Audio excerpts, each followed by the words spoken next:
우리 함께 하나님의 말씀 보겠습니다. 누가복음 19장 1절로 10절까지의 말씀입니다. 신약성경 127면에 누가복음 19장 1절부터 10절까지의 말씀.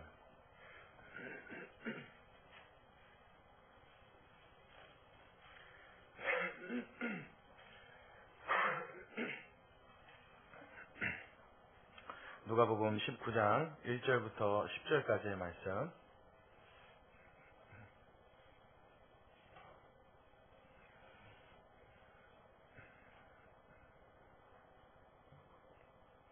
다 찾으셨으면 우리 한 절씩 교독하도록 하겠습니다.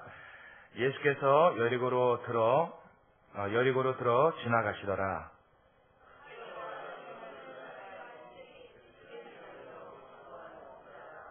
저가 예수께서 어떠한 사람인가 하여 보고자 하되 키가 작고 사람이 많아 할 수 없어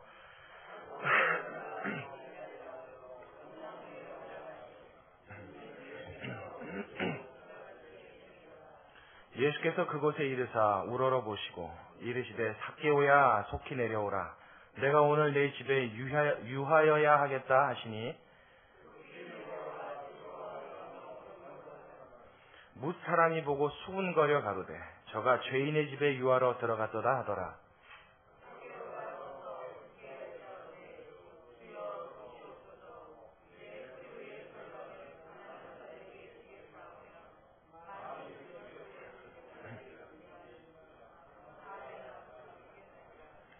예수께서 이르시되 오늘 구원이 이 집에 이르렀으니 이 사람도 아브라함의 자손이미로다. 인자에 온 것은 잃어버린 자를 찾아 구원하려 함이니라. 아멘. 할렐루야. 할렐루야. 자, 여러분 저를 한번 주목해 보세요. 자, 여러분 어저께 우리 뭐 했어요? 어떻게 됐어요? 못 보신 분 손 들어보세요. 이럴 줄 알았어요. 다 보셨죠? 우리도 한번 해볼까요? 오늘 말씀 듣기 전에 뭘 해보냐면 제가 선창을 할 테니까 여러분 반응하세요. 대한민국. 역시 한국 사람은 뭐가 틀려도 틀립니다. 할렐루야. 한 번만 더요. 대한민국. 참 멋있는 것 같아요. 여기는 남녀노소가 있거든요. 근데 제 대한민국의 말에 여러분들이 함께 다 같이 움직여져요. 남녀노소를 구분하지 않고 함께 움직여져요. 참 멋진 민족이요, 멋진 나라입니다. 하나님께서 이 나라에 큰 복을 주셔서 이 좋은 자질을 가지고 하나님의 큰 일을 해낼 수 있는, 하나님의 역군의 그 역할을 감당할 수 있는 그런 나라, 그런 민족 되기를 간절히 소원합니다. 제가 오늘 설교 전부터 왜 대한민국을 했냐면 여러분의 이 모습을 보고 싶었어요. 제가 하고 싶은 말이 있습니다. 어제 축구가 시작되기 전에 낮부터 TV에서 축구 이야기가 나오고 요 마석 앞에는요 차가 다니더라고요. 그래서 방송을 해요. 어디서 나왔는지는 안 들리는데 무슨 소리만 귀에 들리냐면 오늘 응원합니다 뭐 이러면서 이렇게 방송을 하고 차가 다니더라고요. 뭐 어디로 모이래요. 함께 응원하자고. 그래서 그런지 어제 골을 2골이나 넣었잖아요. 동네가 원래 골인 그러면 안 봐도 알죠. 뭐 옆에서 뭐 별소리가 다 납니다. 근데 조용해요. 그래서 저는 좀 늦게 봤어요. 한 10분이 지나서 봤는데 첫 골을 못 봤습니다. 근데 그 첫 골 들어가는지를 몰랐어요. 조용해서. 나중에 알고 봤더니 응원하러 다 간 거예요. 이때가 사람들이 조용해서 소리도 안 나고 아무 소리도 없었어요. 더 재미있었던 것은 어제 그렇게 축구에 대한 이야기가 아침부터 오전부터 계속 이야기가 나왔는데 우연히 뉴스를 봤더니 통계를 냈습니다. 어떤 통계를 냈냐면 오늘 하루 동안 어제를 말씀드린 거예요. 어제 오늘 하루 동안 거리로 나와서 응원할 인구 수가 몇이나 될까? 전 깜짝 놀랐어요. 서울만 78만 명 정도가 나와서 응원할 것을 추산한다고 그러더라고요. 그뒤 조금 이따 다시 보도가 되는데 전국 추산, 서울을 포함한 모든 전국에서 모여서 거리 응원을 할 사람들 인원이 약 172만 명 정도에 육박할 것으로 예상을 한다. 그렇게 보도 나오는 거 봤어요.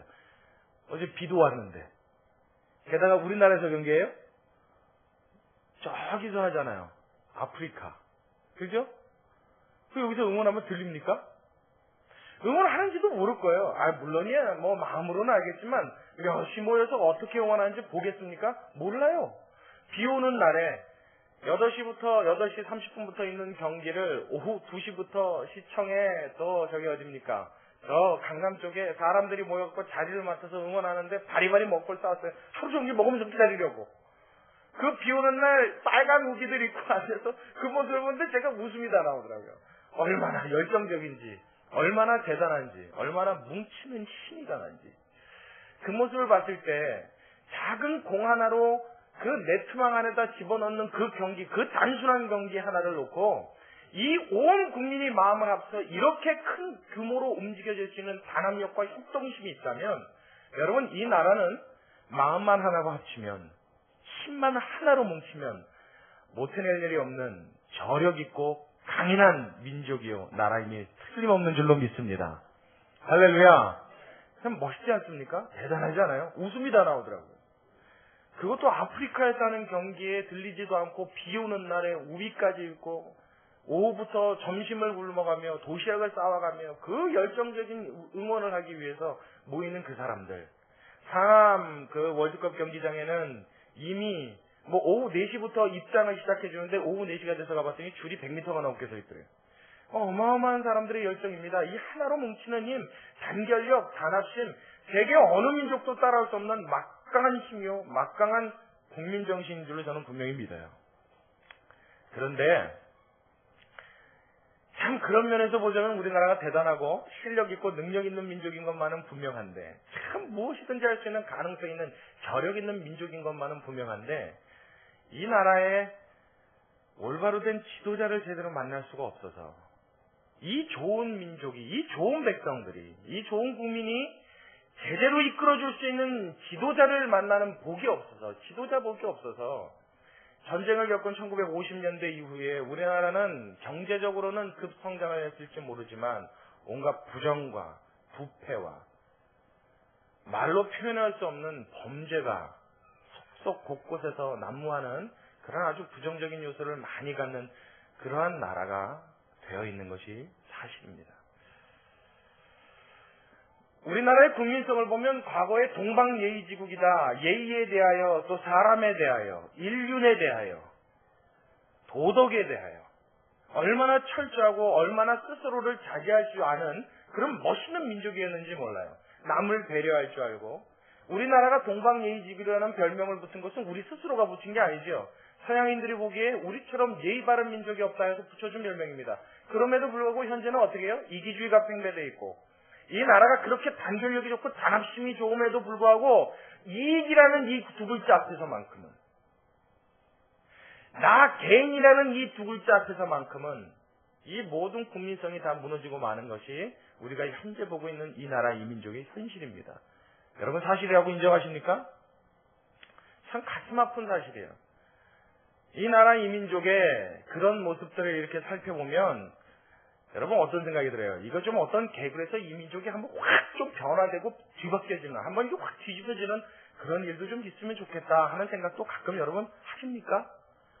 가끔 하실 수 있을 거예요. 근데 이런 얘기를 하면 좀 오해의 소지가 있습니다. 가뜩이나 요즘처럼 이렇게 좀 국가적인 어떤 위기 사태가 있는 이런 상황에, 여러분 군사적으로도, 축구도 지금 굉장히 큰 이슈지만 군사적으로도 지금 굉장히 긴장감이 팽배되어 있는 거 여러분 다 아시죠?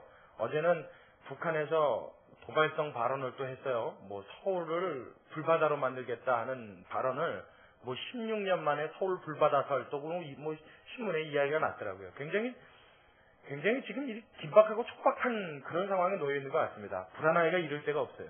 그래서 심지어는 어저께 밤에 자는데 여러분 천둥 번개 많이 크게 쳤죠? 아주 저는 천둥 소리 그렇게 크게 들어본 건 나중에 처음입니다. 얼마나 벼락이 크게 치든지 근처에 떨어졌나 봐요. 막 깨지는 소리가 나는데, 어제 우리 이세준 선생님이 여기 왔다가 여기서 저랑 같이 잠을 잤어요. 자다가 둘이 같이 깼는데 저한테 하는 얘기가 뭐냐면 전쟁 난 줄 알았습니다. 폭탄 터지는 소리인 줄 알고 놀라서 깬 거예요. 그만큼 지금 불안하단 말이에요. 그래서 뭔가 이 나라가 한번 뒤집어졌으면 좋겠다면 왠지 전쟁을 원하는 것 같고 뭐 이런 것으로 좀 뉘앙스가 잘못 들릴 수가 있어요. 근데 그 이야기가 아니라, 여러분 전쟁 나면 이 나라 민족이 바뀝니까? 아니죠. 이제는 어때요? 여러분, 과거하고 틀려서 이제는 더더욱이나 전쟁이 났다 하면 뒤바뀌는 게 아니라 이제 거의 끝이라고 봐야 됩니다. 예전에는 육군들이 탱크 몰고 총 들고 막 내려, 이게 뭐 전쟁이었고 비행기 떠서 뭐 폭탄 떨어뜨리는 정도가 전부였지만 이제는 버튼 누르는 것부터 시작하죠. 그러면 어디 피할 데가 없습니다. 그냥 끝입니다. 그냥 깨끗해. 이제 피난도 못 가요. 혹시 압니까? 로켓보다 빨리 달릴 수 있는 사람이 있으면 피난을 갈지. 그렇지 않는 한은 도망간다는 것이 무의미합니다. 그냥 딱 불바다가 될 거예요, 정말로. 그러니 여러분, 전쟁은 이 나라를 뒤바꿀 수 있는 계기나 동기가 안 됩니다. 좀 더 기독교적인 설명과 표현을 빌리자면 이 나라가 확 한번 뒤집어졌으면 좋겠다. 어떤 의미예요? 뭔가 조금 더 의로운 나라가 될 수 없을까? 뭔가 조금 더 도덕적인 나라가 될 수 없을까? 뭔가 조금 더 세계 앞에, 세상 앞에, 사람들 앞에 모범이 되고 자랑거리가 될 만한 뛰어나고 우수한 나라가 될 수 없을까? 할렐루야! 여러분, 이 소망이 있으십니까? 저는 그 꿈이 있습니다. 이 나라 이 민족에 하나님이 역사해 주시고 하나님이 손으로 붙드시면 지금 당장은 부정적인 모습이 많은 민족이라 할지라도, 부정적인 구석이 많은 나라라 할지라도 하나님께서 붙드시고 하나님의 메스를 대시면 이 나라 이 민족은 세상 앞에 하나님의 이름을 자랑할 수 있는 거룩하고 영광스러운 민족으로 뒤바뀌게 될 줄로 믿습니다. 이 바람이요, 이 꿈이요. 여러분, 가능하다고 생각하십니까? 이 나라가 그렇게 뒤바뀔 수 있는 희망이 있다, 여러분 믿으십니까? 다시 한번요, 믿으세요? 억지로 대답하지 말고요. 우리 솔직히 마음에 바라기는 누구나 그렇게 바라고 있죠. 하지만 과연 우리 세대 그렇게 될까? 다음 세대나 될까? 좀 막막하고 막연한 생각을 갖는 것이 아마 대다수의 생각일 겁니다. 그러나 여러분, 저는 오늘 본문을 빌어서 여러분들에게 말씀을 드립니다. 분명히 이 나라 이 민족은 희망이 있습니다. 이 나라 이 민족은 하나님께서 세계에 뛰어난 민족으로 세우시기에 충분한 가능성이 아직도 무궁무진하게 있는 줄로 믿습니다. 분명히 있어요. 제가 증거를 하나 대드릴게요. 본문의 우리 내용을 나누기 전에, 여러분, 우리나라가 여러 가지 좀 수식어가 있고 별명이 있습니다. 참 부정적인 게 많아요. 무슨 교통사고 1위 한국 뭐 이런 식으로 앞에 붙는 수식어들, 별명들이 있는데 그 중에 참 싫은 별명 중에 또 하나가 뭐냐면 사치가 심한 나라. 뭐 OECD 국가 중에 사치로 우리나라가 몇 위, 뭐 이런 얘기를 제가 어떻게 들은 적이 있는데 귀담아 듣기 싫어갖고 몇 위인지 기억이 안 나요. 뭐 거의 3위권이었던 것 같아요. 사치가 그렇게 심하답니다. 근데 우리나라가 사치할 만큼 그렇게 모든 사람들이 다 부자고 그렇게 넉넉하지 않잖아요? 그죠? 우리나라에도 빈부격차가 심해서 부자인 사람들은 굉장히 부자지만 가난한 사람들은 아직도 많이 가난합니다. 그럼에도 불구하고 굉장히 사치가 심한 나라로 해외 사람들에게 혹은 우리나라 해외에 나가 있는 정보들에게 인식이 되어 있는 것이 사실이에요. 그래서 왜 사치가 심하다는 말이 이렇게 공공연하게 인정이 될까? 그걸 조사해 봤더니 우리나라의 재산이 20억 이상, 20억 이상이 되면 백만장자라고 속칭 그렇게 표현을 한답니다. 재산이 현금가로 20억 이상을 손에 들고 있는 사람이 국가 추산, 세금 대비 약 5만 가족 정도가 된다고 합니다. 5만 가구. 근데 여러분, 실제로 따지면은 탈세하는 사람도 있을 거고요. 그렇죠? 뭐 국가 조사에서 누락된 사람도 있을 거고요. 그래서 실질적으로 연구가들이 조사한 바에 의하면 5만 가구가 추산되지만 실제의 우리나라의 백만장자라고 말할 수 있는 그렇게 부자는 약 한 10만 정도 되지 않을까 추산한다고요. 10만. 그러면 한 가족의 식구를 5명으로 평균 잡고 5명 식구가 10만 가족이라고 그러면 우리나라의 떵떵거린다, 재벌이다 말하는 사람, 백만장자다, 이 발음 왜 이렇게 힘들어요? 백만장자다 말하는 사람이 한 몇 명 되는 거예요? 50만 되는 거죠. 50만. 중요한 건 이 나라가 사치를 한다 할 때 이 사치의 주범이 이 50만 명 안에 있는 겁니다. 이 50만 명이 우리나라 백화점 명품관에는 자기 집 안방 드나들듯이 드나들고, 요 구리백화점 안에도 제가 언젠가 얘기 들었어요. 구리백화점 안에 명품관이 몇 개가 있는데 거기 들어와서 부부가 둘이 와서 남편 1억, 부인 1억씩 쓰고 가는 게 비일비재한 가족이 많답니다. VIP, VVIP죠. 뭐 여기 구리만 해도 그러니 뭐 여러분 서울에 저 번화한 데 나가보면 얼마나 많겠어요? 그런 사람이 얼마나 많겠어요? 이 50만 명 안에 들어가는 사람들이 대다수 그런 일들을 할 거란 말이에요. 해외 나갔다 들어오면 명품들 말이야. 이렇게 바리바리 싸갖고, 바리바리 짊어지고 들어오고, 그러다가 적발되고, 뭐 이런 일들을 비일비재하게 일으키는 사람들이 아마 이 50만 명 안에 있을 겁니다.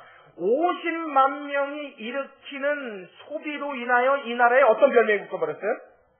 사치의 국가 대한민국. 자, 예수 믿는 사람이 이 땅에 몇 명입니까? 4분의 1이라고 그러죠. 예전에 4천만 명 우리나라 인구수 지금 한 5천만 되는데 4천만 명 인구수를 대비했을 때 4분의 1이면 약 1,000만 정도라고 그럽니다. 그렇죠? 1,000만 성도들 중에 90% 빼버리고 90%는 그냥 교인이라고 치고 정말로 하나님 앞에 신실한 사람들 10%만 딱 놓고 얘기하자고요. 1,000만에 몇 명이에요? 100만. 100만 명의 제대로 된 그리스도인들이 하나님 앞에 제대로 붙들리기만 하면, 제대로 그 삶이 변화되기만 하면, 이 100만 명만 하나님 앞에 제대로 헌신하면 이 나라 가능성이 있어요, 없어요? 있어요. 여러분, 50만 명이 일으키는 소비가 이 나라를 뭘로 만들어버렸어요? 사치의 나라로 만들어버렸어요. 여러분, 하나님 앞에 제대로 붙들림 받은 100만 명만 정말로 하나님 앞에 바로 서면 이 나라는 하나님의 나라, 하나님의 국가, 하나님의 도성, 하나님의 영광이 깃드는 나라가 될 줄로 믿습니다. 할렐루야. 멋있잖아요. 가능하잖아요. 더더군다나 오늘 우리가 읽은 이 본문을 놓고 우리가 살펴본다면 이 가능성은 더욱 확실해집니다. 자, 우리 말씀으로 다시 이제 들어옵니다. 자, 19장 1절부터 우리 한번 같이 보도록 할게요. 제가 읽겠습니다. 예수께서 여리고로 들어 지나가시더라. 삭개오라 이름하는 자가 있으니 세리장이요 또한 부자라. 여러분, 이 말씀이 참 우리가 주목해서 봐야 되는 구절입니다. 예수님이 여리고라고 하는 지역으로 가시는데 그 여리고에는 세리장이라고 하는 직책을 가진 삭개오라는 사람이 있었습니다. 여리고 지역의 세리들 중에 장이에요. 자, 그때 당시에는 유대인들이 로마의 식민 치하에 있었기 때문에 각 지역마다 세리 관리들을 뒀고 세금 징수원을 뒀고 그 밑에는 세금 징수원들이 직접 세금을 걷지 않고 그 나라 자국민들 중에 세리를 뽑아서 세금을 걷게끔 그렇게 했습니다. 그러니까 로마인들이 유대인들한테 세금을 걸으면 이건 뭔가 완력이 있고 뭐 이렇게 보이니까 자국민들에게 세금을 거둘 수 있도록. 그러니까 쉽게 얘기하면 우리나라 일제시대 때 친일파를 둔 것과 똑같아요. 그래서 그 친일파들이 우리나라 민족들을 더 괴롭혔잖아요. 그렇죠? 내 동포를 더 괴롭혔다고요.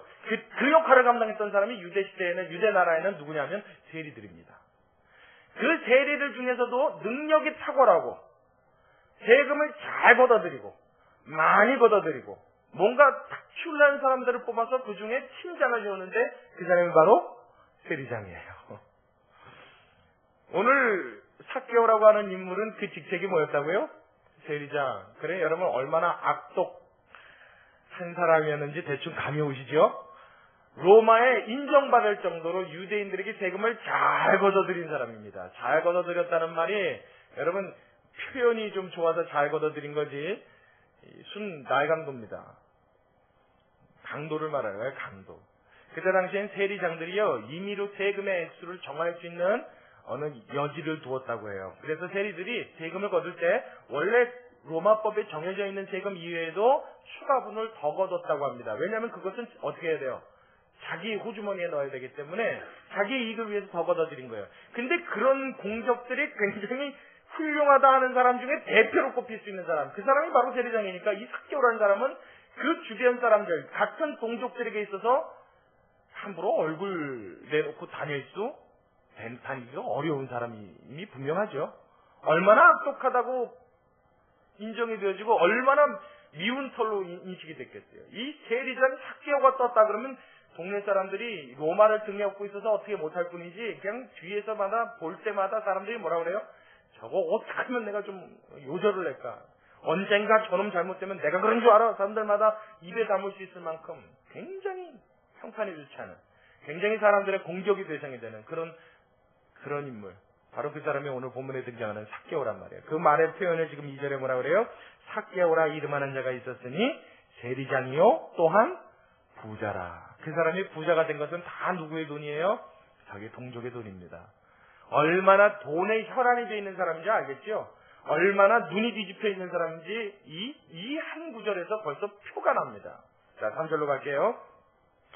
저가 예수께서 어떠한 사람인가 하여 보고자 하되 키가 작고 사람이 많아 할 수 없어 앞으로 달려가 보기 위하여. 그 다음에 자, 우리 한번 같이 읽어봐요. 어디 올라갔다래요? 시작.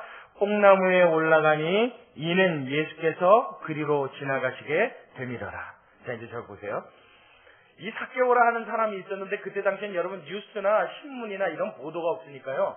입에 입을 타고 소문이 퍼집니다. 무슨 사건이 있으면 어떻게 하고 소문이 퍼져요. 그래서 그 소문에 의해서 사람들이 정보를 얻는데 그때 마침 그 마을에 어떤 소문이 돌았냐면 예수님이라고 하는 사람이, 예수라고 하는 사람이 이 마을을 지나간대 하는 소문이 들린 거예요. 삭개오가 이 소리를 들었어요. 여러분, 삭개오는 세리장입니다. 쉽게 얘기하면 로마라고 하는 막강한 권력을 등에 업은 사람입니다. 권력적으로 부러운 게 있습니까? 없습니까? 있어요? 없어요? 없죠. 로마인이 아닌 다음에는 최고의 권력이에요. 유대인으로서는 더 이상 부러울 게 없을 만큼 막강한 힘을 지닌 사람이에요. 동족의 돈을 막 뺏어도 누가 어떻게 할 수 없을 만큼 마음껏 마음대로 살 수 있는 조건이 형성되어 있는 사람입니다. 또한 그동안 걷어들인 돈 때문에 성경에도 그를 뭐라고 표현해요? 그는 부자라, 돈이 많다, 여유로운 사람이다. 자, 부족한 게 있을 것 같습니까? 없을 것 같습니까? 그렇죠. 우리 입장에서 보기에는 참 잘 산다 이렇게 말할 수 있죠. 우리는 잘 산다 그러면 부자들을 생각하잖아요. 그렇죠? 그리고 못 산다 그러면 가난한 사람. 여러분, 저는 잘 사는 거예요? 못 사는 거예요? 우리 일반적인 생각으로는 참 못 사는 겁니다. 그래, 여러분 분명하십시오. 저는 굉장히 잘 삽니다. 할렐루야. 여러분들 잘 살아요? 못 살아요? 대답하는 분들만 잘 사는 거예요. 자, 이쪽도 같이 대답해보세요. 여러분 잘 삽니까? 못 삽니까? 잘 살아요. 그건 뭐 잘 사는 게 그래요. 여러분 분명히 기억하십시오. 우리는 모두 하나님 앞에 잘 사는 민족입니다. 잘 사는 하나님의 자녀들이에요. 할렐루야. 단지 조금 가난할 뿐이죠. 부자만 못 될 뿐이죠. 그렇죠? 우리는 그렇게 인식하잖아요. 돈이 많아야 잘 사는 거. 근데 여러분, 잘 산다는 건 삶의 질을 말하는 거지 돈이 아니란 말이에요. 부자면서도 못 살 수 있어요? 없어요? 있어요. 가난한데 잘 살 수 있어요? 없어요? 있어요. 근데 우리는 이걸 헷갈린단 말이에요. 이게 왔다 갔다 한다고요. 그래서 항상 뭐요? 부자만 보면 부러워요. 잘 사는 것 같아서. 정말 삶을 잘 살고 있는 것 같아서. 천만의 말씀이요. 오늘 성경에 나타나 있는 삭개오도 굉장한 부자입니다. 심지어는 성경이 인정한 부자입니다. 대단한 부자죠. 권력이 등에 업고 있어서 그는 누구에게도 영향받지 않을 만큼, 로마인들을 제외하고는 정말 남부러울 것 없이 떵떵거릴 수 있을 만한 사람의 대표가 삭개오입니다. 부러울 게 없겠죠. 잘 사는 것 같죠. 그 삶의 질이 괜찮을 것 같죠. 그런데 그가 이 소문을 듣자마자, 예수님이 자기 마을에 온다는 소식을 듣자마자 어떻게 했어요? 단숨에 달려나갔어요. 예수님을 보고 싶었어요. 예수님을 보고 싶은데 자기의 핸디캡이 있었다고요. 키가 작아요. 사람들이 예수님 둘러싸버리면 볼래야 볼 길이 없는 거예요. 키가 얼마 있는지 잘 모르겠습니다. 근데 학자들이 추정한 바에 의하면 150이 채 되지 않는 거의 난쟁이 수준의 그런 핸디캡을 갖고 있는 사람이었다라고 이야기를 해요. 근데 정확히 않아요. 좌우지간에 사람이 둘러싸면 예수님을 보지 못할 정도로 단신이었어요. 그러니 그 예수님을 못 보니 이 사람이 어떻게 해요? 어디로 올라갔다고요? 뽕나무. 여러분, 대리장입니다. 아주 지위가 있단 말이에요. 사회적인 체면이 있는 사람이에요. 나중에 딴 집 가서도 돈 내놔 해야 되잖아요. 인상 써야 되잖아요. 위험 있는 모습 보여줘야 되는 사람이 어디로 올라갔다고요? 뽕나무. 그것도 사람들이 다 모여 있는데 누구 한 명 보려고요? 예수님이요. 자, 묻습니다. 여러분, 삭개오 잘 사는 것 같아요? 못 사는 것 같아요? 여러분 대답 안 해도 여러분 다 답을 알고 있을 거라고 저는 믿어요. 이 사람은 결코 잘 사는 사람이 아닙니다. 돈은 많았을지 모르지만, 권력은 등에 업고 있었을지 모르지만 가슴 안에는 채울 수 없는 공허감에 구멍이 크게 나 있던 사람이에요. 인생에 이 구멍을 채울 수가 없어서, 이 공허감을 채울 수가 없어서 늘 전전긍긍하던 사람이에요. 어쩌면 그 공허감 때문에 더 돈을 끌어모았는지 몰라요. 더 악독하게 세금을 징수했는지 몰라요. 그러다 보니 돈은 더 많아졌을지 모르지만 돈이 많아지면 많아질수록 권력의 힘이 더 막강하다는 것을 느끼면 느낄수록 외면당해가는 자기의 인생, 동족들 앞에 손가락질 받는 자기 인생, 점점 넓어져가는 이 인생의 구멍을 메꿀 수가 없어서, 이 공허감을 메꿀 수가 없어서 예수님이라고 하는 그 유명하다는 분, 그 사람만 만나면 누구든지 그 앞에서 살아나고 희망을 얻고 소생되어지는 그런 기적의 인물이 나타나는 소리를 들었을 때 그는 천년불구하고 사람들의 눈을 의식하지 않고 뽕나무를 설득한 사람이 된 줄로 믿습니다. 여러분, 우리 주변에도 이런 사람들이 많다는 거예요. 돈은 많을지 몰라요. 남들 앞에 떵떵거리고 남부러울 것 없어 보이는 외형을 갖고 있는 사람이 있을지 몰라요. 그러나 여러분, 그런 사람일수록 그 안에 인생의 공허감을 크게 갖고 있을 가능성이 더 많다는 것을 우리는 반드시 기억해야만 합니다. 이 사람들에게 어떻게 해야 됩니까? 올바른 지도자를 추천해 줄 수 있어야 돼요. 그 인생의 공허감을 메꿀 수 있는 제대로 된, 바르게 된, 온전한 지도자를 보여주고 그 길을 따라갈 수 있도록 인도해 줄 때 그 사람의 인생의 공허감은 온전히 메꿔지고 채워지는 기적이 일어나게 될 줄로 믿습니다. 할렐루야! 삭개오가 그 일을 경험한 자죠. 그래서 뽕나무 위에 올라가서 예수님 보려고 이렇게 내려다봤는데 예수님이 그걸 알으셨어요? 모르셨어요? 그거 모르면 예수님 아니죠. 하나님이 그거 모르시겠어요? 가시다 말고 탁 쓰셨어요. 어디서요? 뽕나무 아래서. 전 여기까지만 생각하면 이렇게 막 가슴이 졸여요. 예수님이 거기 서셨을 때 삭개오는 기분이 어땠을까? 위에서 자기를 내려다보고 있어요. 삭개오를 부르시기 전에 예수님의 마음은 어땠을까? 보고 있는 삭개오와 그 삭개오를 부르려고 하는 예수님과 그 사이에서 일어나고 있는, 여러분, 이 보이지 않는 이 전류를 한번 감지해 보시기 바랍니다. 그 짧은 순간 예수님 멈춰서서 드디어 입을 열고 소리를 내시는데 뭐라고 말씀하세요? 삭개오야, 내려오라. 예수님이 어떻게 하셨어요? 그가 삭개오인지. 통성명도 안 했는데.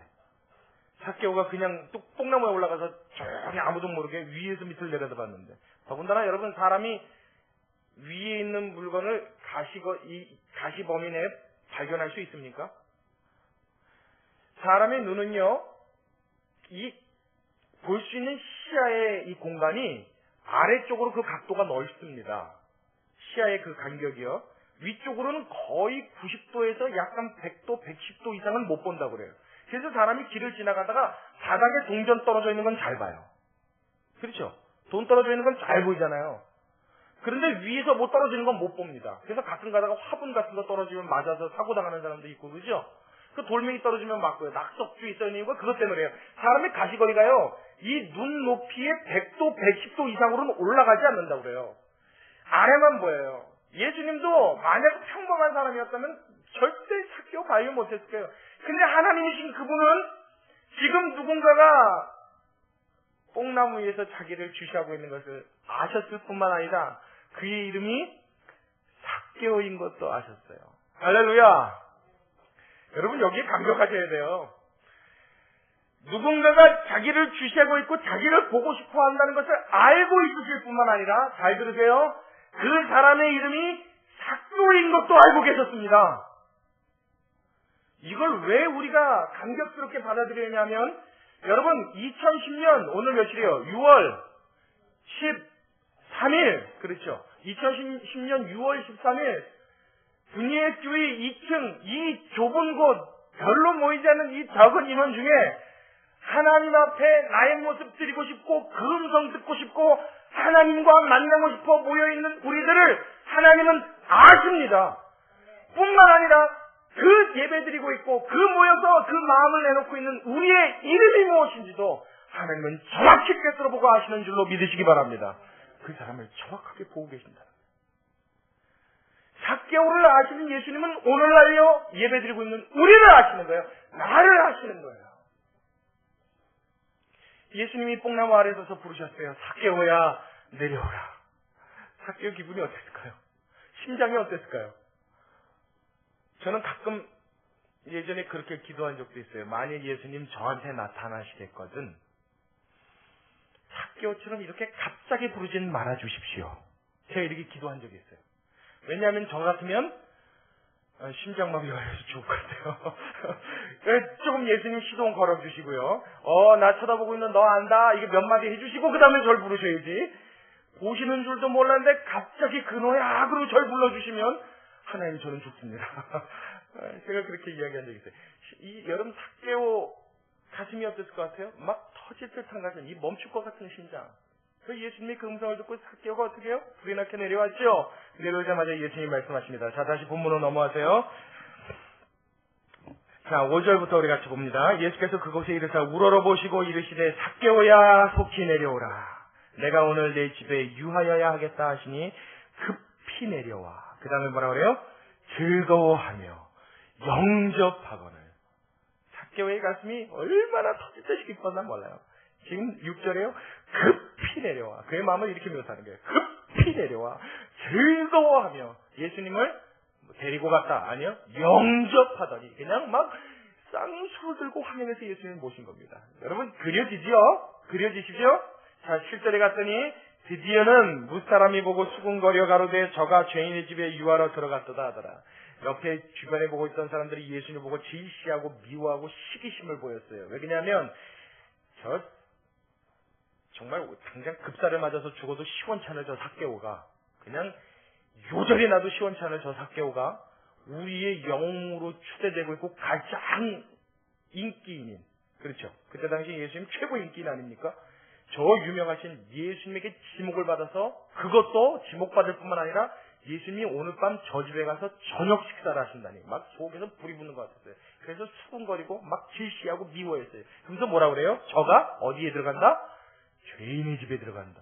유대인들이 세리를 좋아할 리가 없죠. 그래서 그때 당시에는요, 유대인들이 가장 미워하는 사람의 부류가 네 부류가 있었습니다. 그 중에 하나가 세리였어요. 또 다른 거는 여러분 무엇이 있냐면은 죄인들, 문둥병자들, 그리고 창녀들. 그것과 같이 취급하는 네 번째 부류가 누구냐면 세리예요. 얼마나 싫은 사람들이에요.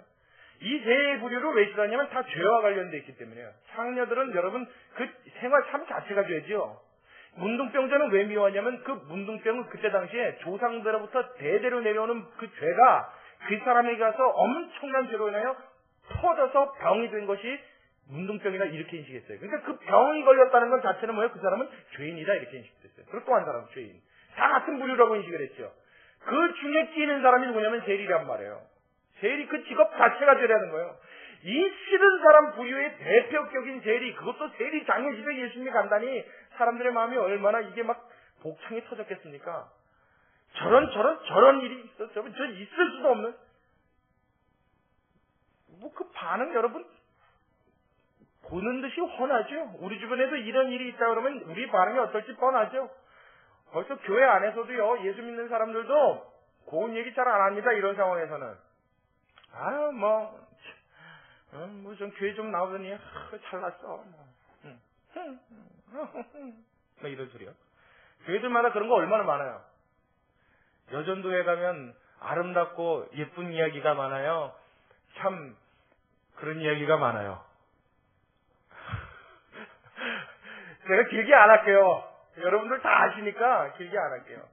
사람 둘 이상이 모이면은 남 칭찬하는데 바쁘기보단 욕하는데 바쁩니다. 교회 안에서도 비슷해요. 예수 믿는 사람도 비슷합니다. 하나님의 자녀들이라고 했던 유대인도 비슷해요. 우리도 똑같습니다. 자, 이 형국에 이 모습에 예수님이 푸짐하게 거기를 찾아 들어가셨다고요. 이해할 수 없었어요. 셋만 났어요. 말도 안 되는 일이었어요. 짜증나는 일입니다. 근데 예수님 결국 그 집에 가서 어떤 일이 일어났나? 이제 우리 8절 기하를 보면 오늘 이야기의 결론이 나옵니다. 우리 같이 봅니다. 자, 8절 우리 같이 있습니다. 같이 시작. 삭개오가 서서 주께 여짜오되 주여 보시옵소서. 내 소유의 절반을 가난한 자들에게 주겠사오며 만일 네 것을 토색한 일이 있으면 어떻게 해요? 4배나 갚겠나이다. 자, 이제 절 보십시오, 여러분. 예수님이 그 집에 들어가시는 데까지는 많은 시기와 질투와 미움과 논란이 있었습니다만은 예수님이 그 집에 들어가자마자 어떤 일이 일어났냐? 예수님이 식사를 하시기 위해서 삭개오와 마주 앉으셨습니다. 자, 삭개오는 지금 누구와 함께 앉은 거예요? 창조주 하나님과 함께 앉아 있는 거예요. 여러분, 기가 막힌 사실을 장애시켜야 하셔야 돼요. 식사를 하겠다고 탁자에 앉아서 지금 나와 함께 마주대하고 있는 그 사람이 누구냐면 나를 지으신 하나님이세요. 그분과 지금 마주대하고 있어요. 자, 이 사람 변화될까요? 안 될까요? 여기서 변하지 않는다면 여러분 이거는 변하지 않는 게 더 큰 기적입니다. 변화 안 될 수가 없겠죠. 나를 만드신 분이에요. 나를 창조하신 창조주입니다. 그분이 지금 나랑 마주대하고 앉아 계세요. 이 사람의 영혼이 변하지 않을래야 않을 수가 없어요. 변해버렸습니다. 바뀌었어요. 다시 태어났습니다. 그 인생의 공허감의 그 큰 구멍은 한순간에 메워졌습니다. 그리고 이 사람의 입에서 나온 반응이 기가 막힌 말이에요. 내가 가난한 자들에게 내 재산의 얼마를 잘라내서 나눠주겠다고요? 반을. 성경에는요, 가난한 자를 돌아보라, 구제하라, 고아를, 과부를 돌보라는 말은 있지만 내 재산의 반을 팔아서 나눠줘라 이런 말은 없습니다. 없어요. 그냥 내가 힘이 닿는 대로 도와주는 것이 성경이 말한 이야기입니다. 그런데 예수님을 만나서 그 인생의 공감이 맺어지고 여지껏 살아왔던 인생의 모든 것이 일순간에 변화된 삭개오의 삶에 큰 전환점이 있었어요. 큰 변화가 있었어요. 사정은 가장 달라진 양상이 있었어요. 여지껏까지는 돈이라면 눈에 불을 켰던 사람입니다.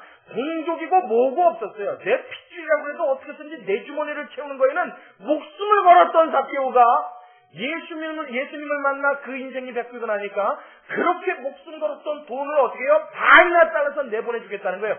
성경에 명시되어 있는 액수보다 훨씬 더 큰 성경의 기준을 초과한 금액을 내어주는데 조금 더 아까워하지 않더라는 거예요. 왜 그랬습니까? 여지껏까지는 보이지 않던 가난한 자들이 눈에 보이기 시작한 거예요. 여지껏까지는 돈이 없어 신음하고 괴로워하고 배를 곪고 있던 그 사람이 눈에 보이지 않았지만 예수님을 만나자 그 인생에 그 눈이 띄어졌어요. 바뀌어져 버렸어요. 달라졌어요. 돈에 목숨 걸었던 사람이 돈을 통하여 남에게 나눠줄 수 있는 자로 변화되는 이 놀라운 변화가 예수님으로부터 일어나게 된 줄로 믿으시기 바랍니다. 삭개오가 이야기하고 있는 거예요. 뿐만 아니라 내가 위의 것을 토색한 일이 있거든 몇 배나? 4배나 4배를 갚겠대요. 예를 들어서 10만 원을 남의 돈을 가르쳤으면 몇만 원 주겠다고요? 40만 원 주겠다는 거예요. 원래 성경에는요, 그것도 법이 있습니다. 남의 물건에 손을 대거나 토색하여서 강제로 빼앗거나 가져온 돈이 있으면 갚아줄 때 몇 배를 갚아줘야 되냐면 5분의 1을 추가해서 갚아주면 됩니다. 그러니까 10만 원을 발취했으면 얼마를 돌려주면 돼요? 12만 원만 주면 돼요. 근데 4배를 갚았어요. 4배를. 이 말은 뭐예요? 원래 성경에 명시되어 있는 액수보다 20배나 더 갚겠습니다. 20배나 해당되어져요. 그러니까 지금 이 삭개오의 마음속에는 하나님의 율법을 내가 정확하게 계산해서 지키겠다는 마음이 있는 거예요? 아니죠. 그 기준이 아니죠. 지금 뭐예요? 여지껏 내 살아왔던 인생을 완전히 돌이키는 이야기입니다. 이건. 완전히 바꿔주는 이야기예요. 여지까지 갖고 있었던 이 머릿속의 모든 기준이 송두리째 달라지는 하나님의 놀라운 기적, 하나님의 역사, 그것이 삭개오가 경험한 기적인 줄로 믿으시기 바랍니다. 이 지도자를 만나면, 이 예수님을 만나면 사람이 이렇게 뒤바뀌어집니다. 여러분, 이 나라, 이 민족이 하나님 앞에 온전해질 수 있는 유일한 길이 있습니다. 유일한 방법이 있어요. 믿지 않는 내 주변인에게. 아니요! 더 나아가서는 먼저 나부터 이 살아계신 하나님을 온전히 만나게 될 때, 이 살아계신 예수님 앞에 나의 인생이 완전히 탈바꿈되어질 때 이 나라 이 민족은 새로운 희망의 빛을 보게 되는 줄로 믿으시기 바랍니다. 여기에 소망이 있어요. 여기에 빛이 있어요. 그랬더니 예수님이 9절에 삭개오에게 기가 막힌 약속을 주십니다. 이렇게 탈바꿈된 삭개오를 보고, 여러분 이 말씀에 있어서 오해하지 마십시오. 돈을 내놓겠다고 했더니 예수님이 이런 약속을 주셨다. 이런 여러분 가당치도 않은 오해는 하지 마십시오. 자, 우리 9절이요. 우리 한 목소리 같이 읽습니다. 9절 시작. 예수께서 이르시되 오늘 구원이 이 집에 이르렀으니, 그 다음에요, 이 사람도 아브라함의 자손이로다. 할렐루야. 할렐루야. 예수님 뭐라고 그러세요? 인자에 온 것은, 나에 온 것은 이렇게 잃어버린 자를 찾아 구원하는 것이 나의 목적이다 말씀하십니다.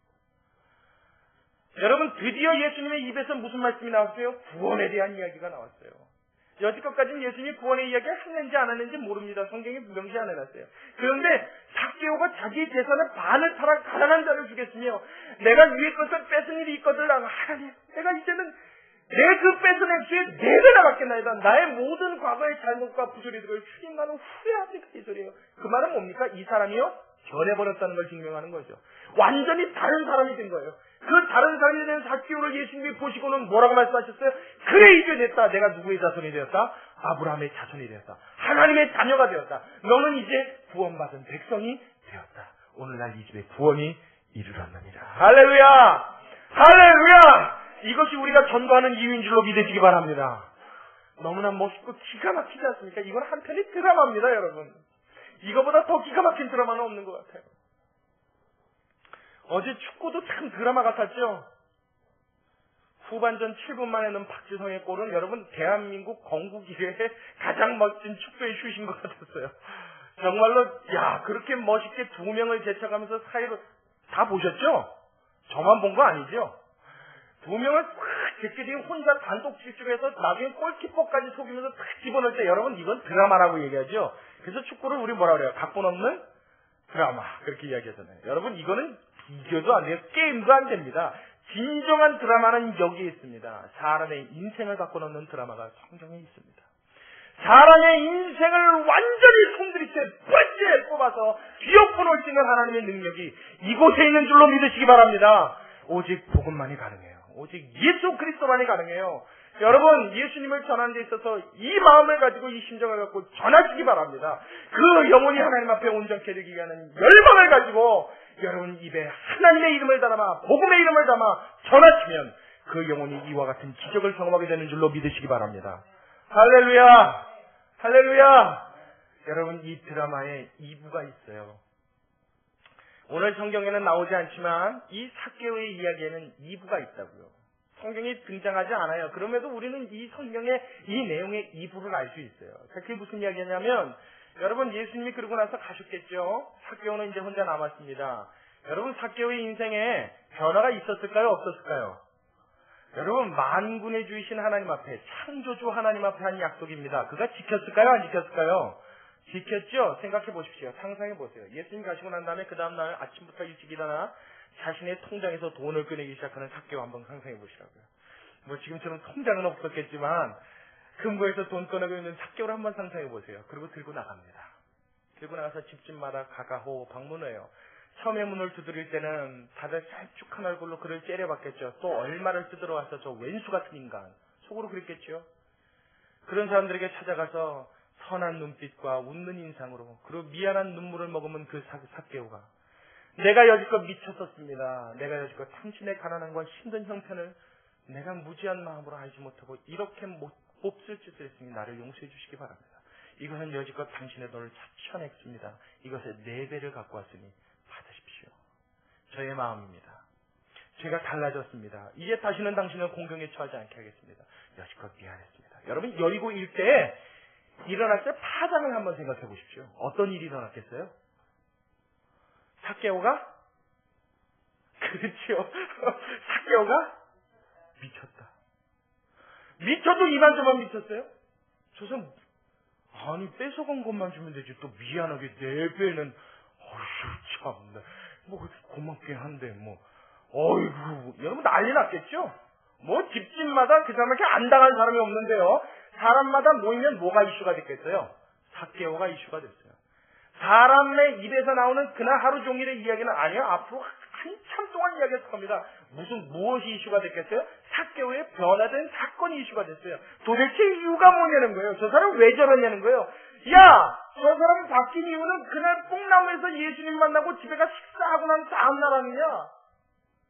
그 사람이 갑자기 변화된 것은 예수님 만난 그 이후부터 아니냐? 그러고서 이 여리고 일대에 누가 이슈가 됐어요? 삭개오를 통한 예수 그리스도의 능력이 그를 바꿔놓으신 하나님의 능력이 여리고 전체는 퍼져나가기 시작했을 거예요. 이게 삭개오 사건의 2부입니다, 여러분.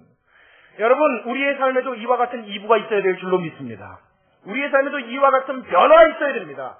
우리가 예수님 만나 분회교회 모여 예배드린 것이 일부라면 이 분회교회 안에 예배드린 것이 풍랑을 위해서 만난 예수님과의 만남이라고 한다면 우리의 삶에도 2부가 있어야 돼요.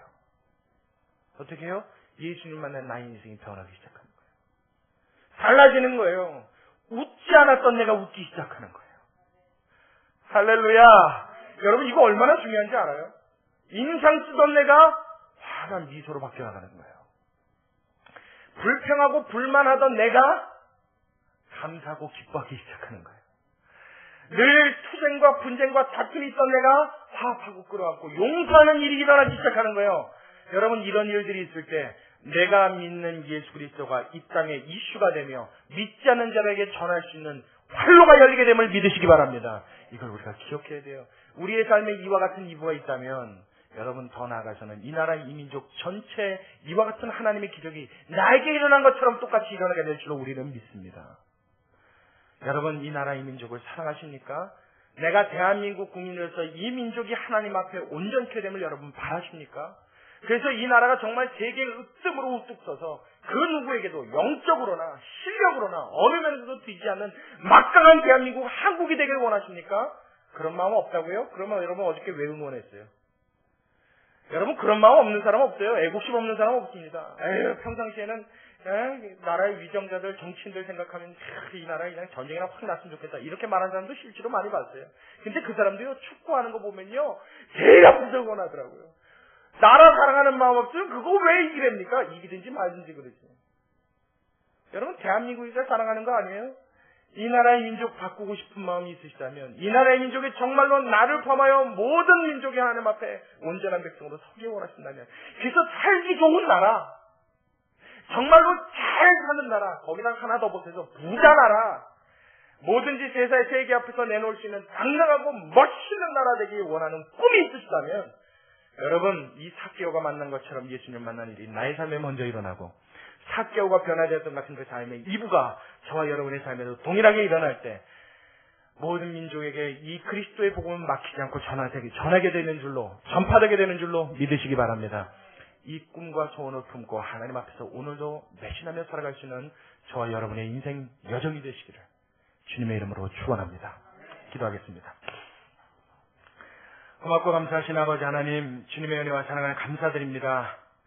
아버지 우리 누가복음을 통하여서 예수님 만난 삭개오의 이야기를 우리 들었습니다.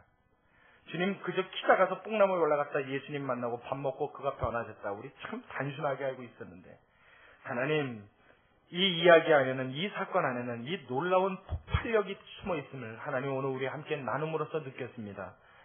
주여 예수님의 그 막강한 능력 이 복음의 막강한 능력 우리의 삶에도 일어나게 하여 주시옵소서. 성경 누가복음에 기록되어 있는 한 편의 사건으로만 끝나지 않게 하여 주시옵시고 우리도 이와 같은 주님의 능력을 경험함으로 삶의 놀라운 폭발력과 하나님의 능력 뒤에 업고 우리의 등에 짊어지고 이 세상을 변화시킬 수 있는 주역들이 되어서 하늘나라에서 크나 훌륭하다 인정받을 수 있는 하나님의 자녀들 다 될 수 있도록 우리 모두를 축복하여 주시옵소서. 이 모든 영광을 주님께 돌려드리며 우리의 삶을 온전히 주님께 의탁드리오며 살아계신 예수님의 이름으로 기도드리옵나이다. 아멘. 우리 찬송가 404장 우리 하나님 앞에 찬양드립니다.